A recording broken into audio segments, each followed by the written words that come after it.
Salut à tous et bienvenue dans une nouvelle vidéo. J'espère que je vous ai pas manqué. Lol. Donc aujourd'hui, j'ai décidé de vous parler de la petite polémique qu'il y a eu sur Sandrea et Sananas, deux youtubeuses francophones de peau blanche qui ont été invitées à une sorte de soirée de présentation des produits de la marque de Rihanna, donc Fenty Beauty, donc une marque qui est présente dans les Sephora. Je sais pas si elle est présente dans tous les Sephora, mais en tout cas moi je suis passée au Sephora de Nantes, donc un des Sephora de Nantes du centre-ville, et elle y était. Et je voudrais juste ajouter mon petit grain de sel à cette polémique. Ça te Alors, plairait, en toi, fait, d'être moi, je ne vais pas youtubeur répéter ce que dans un d'autres ont déjà dit sur cette polémique, mais pour contextualiser la situation, Il certaines suffit d'une youtubeuses porte, bien sûr, noires il faut faire ce francophones lien, hein, ont c'est reproché à la marque de n'avoir proposé une invitation qu'à deux youtubeuses francophones blanches de peau et qui se sont vues l'opportunité de rencontrer Rihanna et de découvrir les produits Fenty Beauty en avant-première, alors que la marque Fenty Beauty, justement, prône la diversité dans les teintes, notamment dans les teintes de fond de teint. Et moi, j'aurais juste une question. Depuis quand Sephora prône réellement et sincèrement la diversité dans leurs produits? Depuis quand Sephora s'intéresse aux peaux noires? Vous avez déjà vu Sephora proposer des publicités axées sur les peaux noires?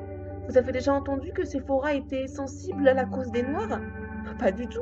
Attendez, Sephora, c'est ni plus ni moins que du marketing.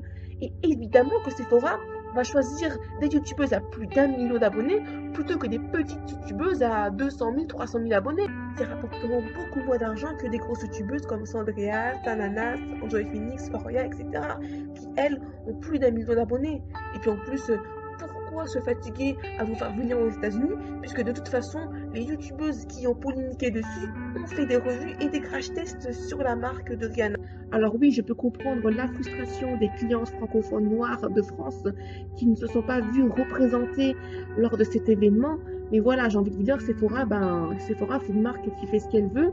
Et si elle a envie d'inviter que des youtubeuses blanches de peau, eh bien, elle n'invite que des youtubeuses blanches de peau. Si on n'est pas contente, on n'a qu'à créer notre propre marque. Et si on étudie l'évolution des youtubeuses francophones noires, eh bien, on se rend compte qu'elles ont monté en nombre d'abonnés après les youtubeuses caucasiennes et après les youtubeuses arabes. Alors, de ce fait, on peut totalement comprendre la marque Sephora qui va plutôt privilégier des youtubeuses qui représentent une communauté assez large et qui rapportera beaucoup plus d'argent plutôt qu'une petite youtubeuse à 200, 300 000 abonnés qui représente aussi une communauté assez importante mais qui va rapporter malheureusement moins en chiffre d'affaires. Voilà.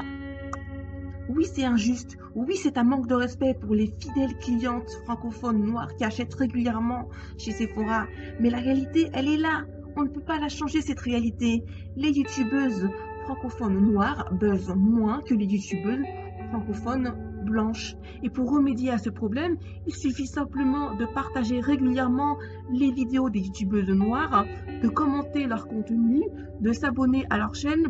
Et voilà, on ne peut rien faire d'autre que ça, hein. Par exemple, au Sephora du centre de Nantes, eh bien, ils vendent de la marque Black Up.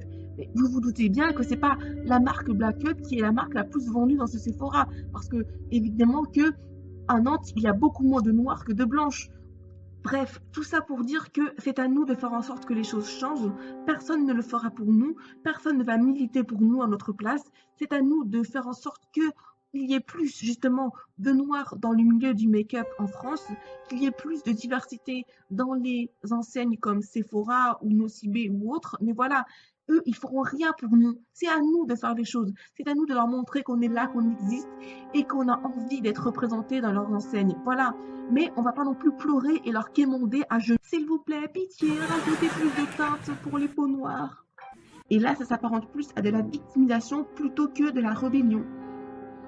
Bref, je conclue cette vidéo en vous disant de ne pas vous prendre la tête pour ça. Achetez chez Sephora si vous en avez envie. Même si Sephora ne vous représente pas assez dans les médias, c'est pas grave, hein. Malheureusement, Sephora, je crois, c'est la marque la moins chère sur le marché. En tout cas, pour mon fond de teint couvrant, c'est moins cher. Je n'ai pas trouvé mieux, moins cher ailleurs. Donc bon, bah, je continuerai à acheter chez Sephora.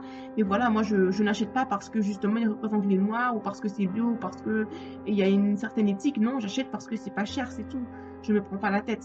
Bref, passez une bonne soirée. Je vous dis à la prochaine pour une nouvelle vidéo. Bye bye.